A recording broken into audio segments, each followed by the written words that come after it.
Do you have weak abs? If you do, I have the solution. For about 15 bucks, you can buy an old school tool that is really great at strengthening not only your rectus abdominis, your transverse abdominis, your obliques, your lats, and your spinal erectors. And that special tool is the Abwheel. If you've never used this tool before, you're going to be humbled.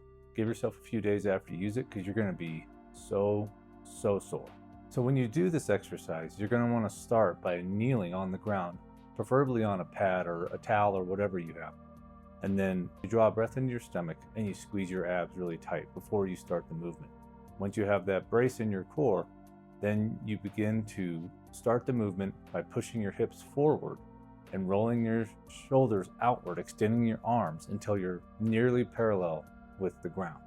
Once you hit that point, then you draw your hips back and then bring the shoulders downward, putting the arms back underneath you.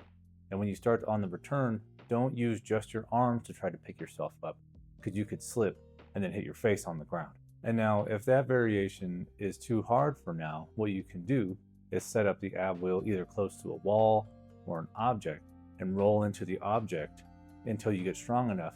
Over time, keep extending the object further and further away from you until you can do a complete ab roll repetition. My recommendation for this exercise is to treat it like a strength exercise when you first start doing it. So 3 sets, 5 reps, call it good. And if you can't do that many, that's okay too.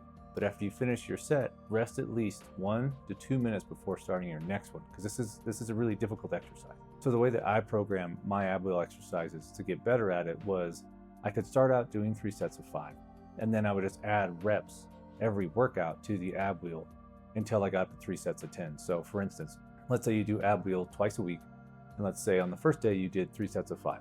Then the second day you did it, you do 3 sets of 7. Then the following week, you do 3 sets of 9. And then that last day of that week, you do 3 sets of 10. And once you hit that 3 sets of 10 mark, then just start adding sets. So we'll do 4 sets of 10, 5 sets of 10. And you can go as high as you want to, but I stopped at 5 to 6 sets of 10 because I felt like that was enough volume for me to be sore enough and still be able to function with my other weightlifting movements. So I don't use only the Abwheel to train my abs. I use all the other typical movements that everybody else uses, like sit-ups, oblique crunches. I do some dumbbell side bends, I do leg raises, reverse crunches, everything else, right? Whatever you want to do, whatever flavor you want to pick, you can put into your ab training. The Abwheel is just a tool that I use as well to train my abs. So the reason why the Abwheel makes you so sore and works so well is because it's stretching your muscles under tension, or an eccentric, right? I think that's been pretty huge in the weightlifting community for the last, year or so. But that's why it works so well, because the reason is the actin and myosin scoot across each other like this, right? That's what causes muscle contraction. And when it lets down, right, the worm is coming down and then it breaks off and, there's muscle damage, blah, blah, blah. Repair, science, all that stuff. You can look it up if you want, but that's why it makes you so sore and that's why it's so good. But this is also why you need to keep the rep range kind of low if you've never done this before, or if your abs are generally weak. So start slow and then work your way up over time. You don't want to be so debilitatingly sore that you can't get out of bed the next day, because I've had that happen.